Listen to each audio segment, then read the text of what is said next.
Minuman beralkohol adalah minuman yang mengandung etanol yang diproses dari bahan hasil pertanian yang mengandung karbohidrat dengan cara fermentasi dan destilasi.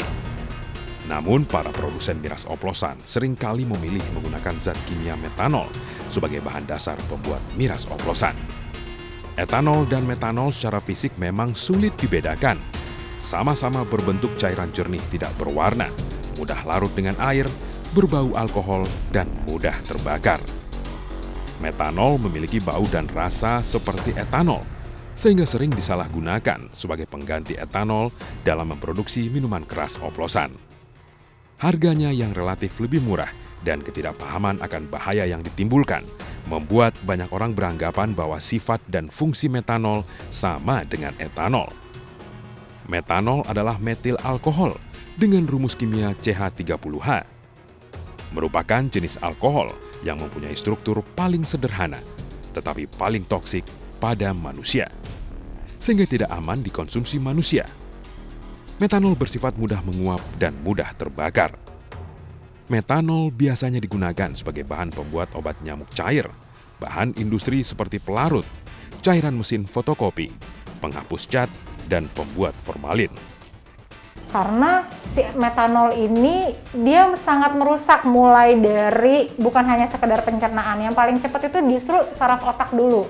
Mulai dari dia bicaranya misalnya meracau, pusing dulu dia pusing, bicara meracau, bahkan bisa sampai ke koma sampai meninggal. Dari segi hukum, para pelaku produsen dan pengedar miras oplosan bisa dikenakan hukum berlapis, yakni Pasal 340 dan Pasal 204 Ayat 2 Kitab Undang-Undang Hukum Pidana, di mana pelaku bisa dihukum penjara seumur hidup atau selama-lamanya 20 tahun penjara karena telah menyebabkan kematian. Meskipun minuman tersebut tidak dilarang, sejatinya negara tetap harus melakukan pengendalian dan pengawasan terhadap peredaran dan penjualan minuman beralkohol.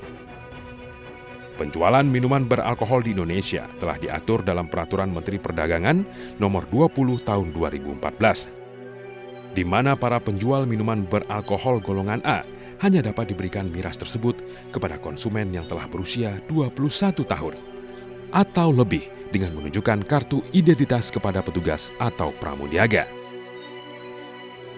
Namun, apakah aturan tersebut sudah berjalan sebagaimana mestinya? Tim iNews Files bereksperimen dengan membeli minuman beralkohol di sejumlah tempat dengan meminta bantuan anak di bawah umur.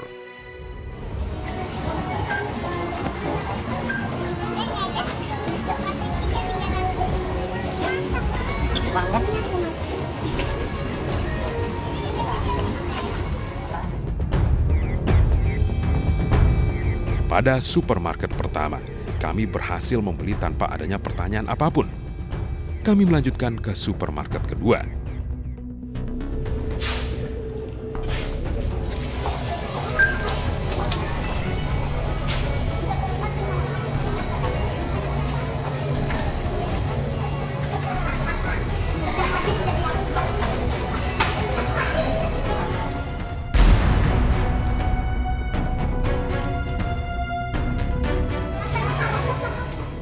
Sempat menanyakan dengan siapa membelinya, kasir tetap memberikan minuman alkohol tersebut, dan kami berhasil mendapatkannya.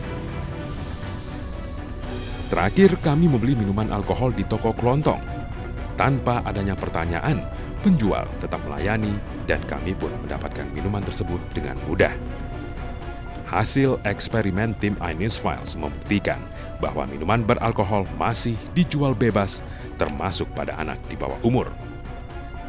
Kalau terbukti si penjual menjual kepada konsumen yang ditentukan tidak boleh dijual kepada misalnya di bawah 21 tahun dan itu terbukti, ya tentu saja dari segi peraturan penjual tersebut atau tokonya atau badan usahanya itu mendapatkan sanksi administrasi berupa pencabutan izin usaha.